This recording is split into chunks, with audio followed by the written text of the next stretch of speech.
आज आपण 11वीचा पहिला टॉपिक पाहणार आहोत, युनिट्स अँड मेजरमेंट्स. इंट्रोडक्शनमध्ये फिजिक्स म्हणजे काय? Physics is the branch of a science which deals with study of nature and natural phenomena. Physical quantity, it is defined as quantity that can be measured. Physical quantity म्हणजे it is defined as a quantity that can be measured. Example, length, mass, time, etc. Physical quantity म्हणजे काय? अशा quantity ज्या आपण काय करू शकतो, major करू शकतो. म्हणजे काय येणार? लेंथ येणार, मास येणार, जे आपण मेजर करतो. नंतर आहे unit. The standard measure of any quantity is called the unit of that quantity. Unit means the standard measure of any quantity is called the unit of that quantity. Unit example, meter, centimeter, gram, second, etc. Unit म्हणजे काय की आपण एखाद्या क्वांटिटीला major करण्यासाठी जे standard use करतो त्याला आपण काय म्हटलं? युनिट. मग आपण लेंथ कशामध्ये मेजर करणार? मीटरमध्ये, सेंटीमीटरमध्ये. मास कशामध्ये मेजर करणार? Gram, second.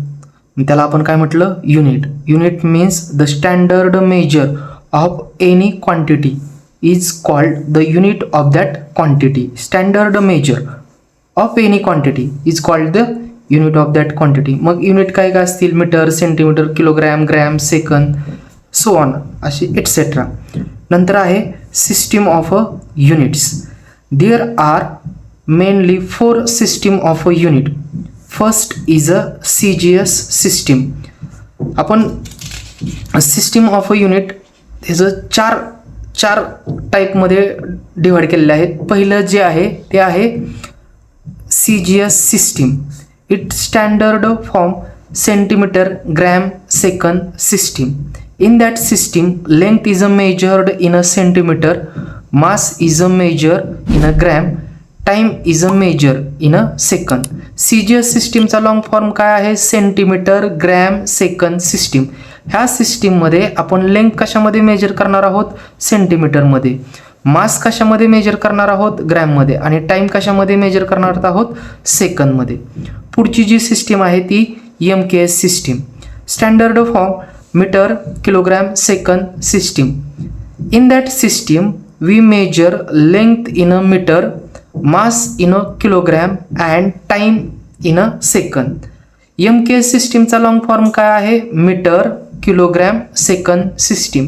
या सिस्टीममध्ये आपण लेंथ मीटरमध्ये मेजर करणार आहोत, मास किलोग्रॅममध्ये आणि टाइम सेकंदात मेजर करणार आहोत. तिसरी जी सिस्टीम आहे ती आहे FPS system. It standard for foot, pound, second system. In that system length is measured in a foot, mass is measured in a pound, time is measured in a second. FPS सिस्टीमचा long form काय आहे? फूट, pound, second system. या सिस्टीममध्ये आपण length कशात major करणार आहोत? फूटमध्ये. मास कशामध्ये मेजर करणार आहोत? पाऊंडमध्ये. आणि टाइम कशामध्ये मेजर करणार आहोत? सेकंदामध्ये. पुढची सिस्टीम आहे SI system. It standard for System International. This system has replaced all other system mentioned above. It has been internationally accepted and is being used all over world. SI सिस्टीमचा long form काय आहे? System international. आणि ह्यावरती ज्या आपण 3 system पाहिल्या होत्या त्या 3 सिस्टीमची रिप्लेसमेंट म्हणून ह्या सिस्टीमचा आपण यूज करतो. ही जी सिस्टीम आहे ती इंटरनॅशनल लेव्हलला इंटरनॅशनली ॲक्सेप्टेड आहे. पूर्ण जगामध्ये हे सिस्टीम वापरली जाते. ह्या सिस्टीममध्ये लेंथ आपण कशामध्ये मेजर करणार आहोत? मीटरमध्ये. मास कशामध्ये मेजर करणार आहोत? किलोग्रॅममध्ये. आणि टाइम कशामध्ये मेजर करणार आहोत? सेकंदामध्ये. आता पुढची जी क्वांटिटी आहे ती आहे fundamental quantity. Fundamental quantity means what is the fundamental quantity? The physical quantities which do not depend on any other physical quantity for their measurements. अशा क्वांटिटी, त्या क्वांटिटी दुसऱ्या क्वांटिटीवरती डिपेंड नाही. for their measurements are called a fundamental quantity. The physical quantity which do not depends on any other physical quantity for their measurement. दोन quantity एकमेकांवरती dependent नाहीत, त्या independent आहेत, अशा क्वांटिटीला आपण काय म्हणणार? फंडामेंटल क्वांटिटी किंवा बेसिक क्वांटिटी. मग फॉर एक्झाम्पल काय येणार? Mass, length, time etcetera. Fundamental unit, the unit which is used to measure fundamental quantity are called fundamental units. Fundamental units, the units used to measure fundamental quantity are called fundamental units.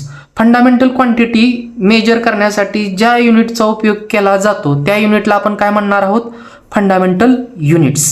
काय म्हणणार आहोत? Fundamental units. मग अशा fundamental quantity किती आहेत? एकूण 7 आहेत. मग पहिली क्वांटिटी कोणती आहे? Fundamental length. लेंथ कशामध्ये मेजर करणार आहोत? मीटरमध्ये. मास कशामध्ये मेजर करणार आहोत? किलोग्रॅममध्ये. टाइम कशामध्ये मेजर करणार आहोत? सेकंदामध्ये. इलेक्ट्रिक करंट कशामध्ये मेजर करणार आहोत? एम्पियरमध्ये. टाइम कशामध्ये मेजर टेम्परेचर कशामध्ये मेजर करणार आहोत? केल्विनमध्ये. Number 6 amount of the substance कशामध्ये मेजर करणार आहोत? मोल. अँड लास्ट लिमोनस इंटेन्सिटी, ते कशामध्ये मेजर करणार आहोत? कॅन्डेलामध्ये. आता लेंथचं युनिट काय आहे? मीटर. ते आपण मीटर सिम्बॉल कशाने दाखवणार? यमने. मास कशामध्ये मेजर करणार आहोत? किलोग्रॅम. त्याचा सिम्बॉल काय आहे? केजी. टाइम कशामध्ये मेजर करतो? सेकंदामध्ये. त्याचा सिम्बॉल काय असेल? यस. इलेक्ट्रिक करंट कशामध्ये मेजर करणार आहोत? एम्पियर. ते कशाने आपण इंडिकेट करतो? एने. टेम्परेचर केल्विनमध्ये म्हणून के. अमाऊंट ऑफ दी सबस्टन्स ते आपण मोलने दाखवणार आहोत. आणि लिमोनस इंटेन्सिटी त्याने कशाने दाखवणार आहोत आपण? कॅन्डेला. तर ह्या झाल्या फंडामेंटल क्वांटिटी. तशाच पुढच्या आता काय डिराइव्हड क्वांटिटी असतील. डिराइव्हड क्वांटिटी म्हणजे काय? मग काय प्रश्न येईल आपल्याला? व्हॉट इज डिराइव्हड क्वांटिटी किंवा define derived quantity. A physical quantity other than fundamental quantities which depends on one or more fundamental quantities for their measurements are called derived quantity. Derived quantity means a physical quantities other than fundamental quantities which depends on, अशा physical quantity ज्या fundamental quantity सोडून आहेत त्या काय आहेत? एकमेकांवरती dependent आहेत. कशासाठी? For their measurements are called derived quantities. मग अशा डिराइव्हड क्वांटिटी कोणकोणत्या असतील? Velocity, acceleration, force, momentum etcetera. नंतर डिराइव्हड युनिट. डिराइव्हड युनिट्स म्हणजे the units of a derived quantity which are expressed in terms of fundamental unit for their measurements are called derived units.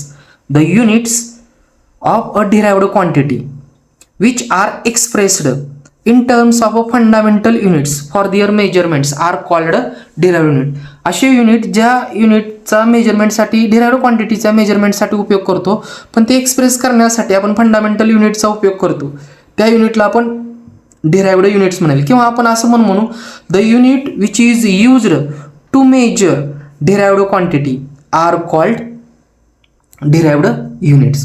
For example area. Area म्हणजे काय? लांबी गुणुले रुंदी. लांबी कशामध्ये measure करणार? मीटरमध्ये. रुंदी कशामध्ये मेजर करणार? मीटरमध्ये. मग ह्याचं युनिट काय झालं? Metre square. म्हणजे ही कसली क्वांटिटी झाली? Derived quantity. आपण डिराइव्हड क्वांटिटीची डेफिनेशन काय सांगितली होती? The physical quantity depends on one or more physical quantity. मग आता आपण एरिया काढण्यासाठी दोन्ही पण क्वांटिटी, लेंथ कशामध्ये मेजर करतो? मीटरमध्ये.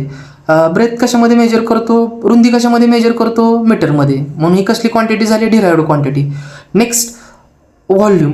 व्हॉल्यूम लांबी. व्हॉल्यूमचा फॉर्म्युला काय आहे? लांबी गुणुले रुंदी गुणुले उंची. लांबी कशामध्ये मेजर करतो? मीटरमध्ये.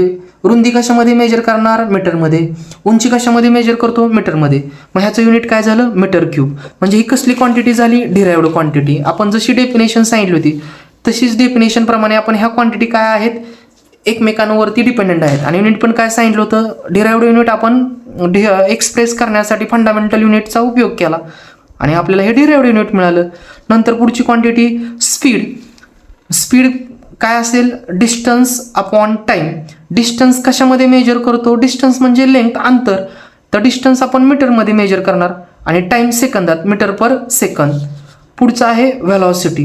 Velocity displacement upon time. Displacement आपण कशामध्ये मेजर करतो? मीटरमध्ये. आणि टाईम कशामध्ये मेजर करतो? सेकंदामध्ये. तसंच पुढची क्वांटिटी आहे, पुढची डिराइव्हड क्वांटिटी पाहू आपण, ॲक्सेलरेशन्स. ॲक्सेलरेशनचा फॉर्म्युला काय असेल? Acceleration is equal to velocity, rate of change of velocity divided by time. Velocity upon time. मग व्हेलॉसिटीचं युनिट काय आलं आपलं? Metre per second divided by second. म्हणजे हे सेकंदचा वर्ग होईल. म्हणजे ह्याचं युनिट काय झालं? Metre per second square. पुढची डिराइव्हड क्वांटिटी काय असेल? फोर्स. मग फोर्स काय आहे? Force is equal to mass into accelerations. मासचं युनिट काय असेल? किलोग्रॅम. आणि ॲक्सेलरेशन कशामध्ये मेजर करतो? Metre per second square. म्हणजे फोर्सचं युनिट काय झालं? Kilogram metre per second square. आपण फोर्सचं युनिट दुसरं काय आहे? न्यूटन. फोर्स कशामध्ये मेजर करतो? न्यूटनमध्ये. पण डिराइव्हड क्वांटिटीचा उपयोग करून, डिराइव्हड युनिटचा उपयोग करून आपण फोर्सचं युनिट काय काढलं? Kilogram metre per second square. नंतरची क्वांटिटी आपण घेऊ मोमेंटम किंवा वर्क घेऊ. Work is equal to force into displacement. Force into displacement. फोर्सचं युनिट काय काढलं आपण? Kilogram metre per second square. Into displacement कशामध्ये मेजर करणार? मीटरमध्ये. म्हणजे आपलं युनिट काय येणार? Kilogram metre square per second square. तसंच पुढची क्वांटिटी आपण एनर्जी घेऊ. एनर्जीचा फॉर्म्युला काय आहे? Energy is equal to force into displacement म्हणजे वर्कचं. आणि एनर्जी आणि वर्कचं जर युनिट पाहिलं तर आपण काय घेणार आहोत? जूल. तर ह्या झाल्या डिराइव्हड क्वांटिटी. नेक्स्ट व्हिडिओमध्ये आपण पुढचे राहिलेले सप्लिमेंटरी युनिट आणि पुढचा राहिलेला पार्ट पाहू. थँक्यू.